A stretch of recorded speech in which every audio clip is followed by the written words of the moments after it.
नमस्कार, मैं हूं आपके साथ आस्था कौशिक। गाजा में इजरायल और हमास के बीच जबरदस्त जंग जारी है और वॉर जोन में मौजूद है न्यूज 18 संवाददाता नीरज, जो अपनी जान पर खेलकर रॉकेट धमाकों के बीच से लाइव रिपोर्टिंग कर रहे हैं। और नीरज इस वक्त सीधा हमारे साथ लाइव भी जुड़ रहे हैं, वो गाजा बॉर्डर पर हैं। नीरज, वॉर जोन से आप लाइव रिपोर्टिंग कर रहे हैं, हम आपके हौसले की दाद देते हैं। इस वक्त गाजा से लेटेस्ट अपडेट क्या है?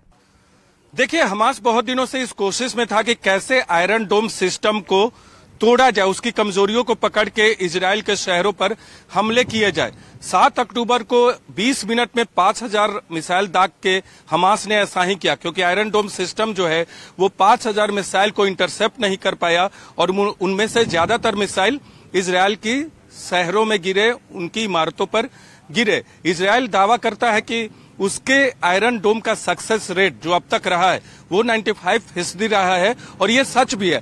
लेकिन एस्केलॉन का हम उदाहरण आपको एक देते हैं।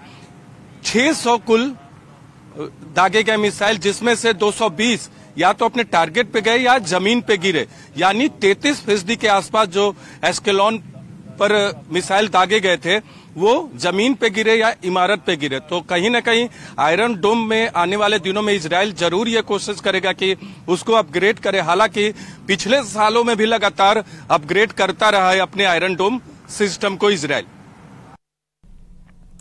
और नीरज, बड़ा सवाल यह है कि इजराइल के एंटी रॉकेट सिस्टम यानी कि आयरन डोम सिस्टम को बहुत अच्छा माना जाता है, लेकिन बावजूद इसके हमास इजराइल में इतना बड़ा नुकसान पहुंचाने में कामयाब कैसे हो गया?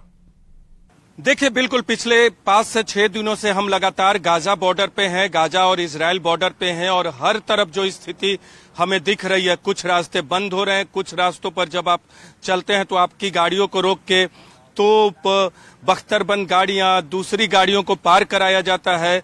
उस जगह पर भी थे हम लोग जहां से लगातार गाजा पट्टी की तरफ बमबारी की जा रही है, तोप से गोले छोड़े जा रहे हैं। तो जिस तरह से तैयारी है इजराइल की, वो मुझे लगता है कि आने वाले दिनों में गाजा पट्टी पर वो बड़ा हमला करेगा। हालांकि लैंड बॉर्डर को सिक्योर करने का दावा किया गया है, लेकिन गाजा में अब तक इजराइल घुसा नहीं है। तो हो सकता है अगले 2-3 दिनों में एक ऐसी तैयारी को करके गाजा में घुसा जाए, ये इजराइल का मकसद हो। तो मुझे लगता है कि गाजा पट्टी में घुसने की तैयारी इजराइल कर रहा है। क्या यह माना जाए कि जल्द ही इजराइल गाजा में सबसे बड़ा ग्राउंड ऑपरेशन छेड़ने जा रहा है? नीरज, इसकी क्या तैयारी आप देख पा रहे हैं? देखिए, इजराइल और गाजा बॉर्डर से लेटेस्ट अपडेट ये है कि इजराइल की तरफ से लगातार हमले किए जा रहे हैं। गाजा की तरफ से हमास इजराइल के दक्षिणी शहरों पर मिसाइल दाग रहा है। एस्केलॉन पे लगातार हमास के लड़ाकों की तरफ से मिसाइल दागे जा रहे हैं। कुछ मिसाइल अपने टारगेट को अचीव करते हैं, लेकिन बहुत सारे मिसाइल ऐसे भी हैं जो अपने टारगेट को अचीव नहीं करते। तो हमास की तरफ से भी जवाब दिया जा रहा है, लेकिन जो जवाब अभी लैंड बॉर्डर को सिक्योर करके इजराइल की सेना ने किया है, उससे एक बात तो जाहिर है कि हमास को तोड़ने में कामयाब अब तक नहीं हुआ है, लेकिन हमास को पिछले हमले के बाद कमजोर करने में जरूर कामयाब रहा है। लेकिन सबसे बड़ी चुनौती अभी इजराइल की यह है कि वो जो मिसाइल अटैक लगातार एस्केलॉन और दूसरी जगहों पे हो रहा है, उसे इजराइल रोके, क्योंकि इस तरफ से गाजा पट्टी की तरफ लगातार तोप से हमले तो किए जा रहे हैं, लेकिन हवाई हमले को सिक्योर करना भी इजराइल के लिए एक बड़ी चुनौती है।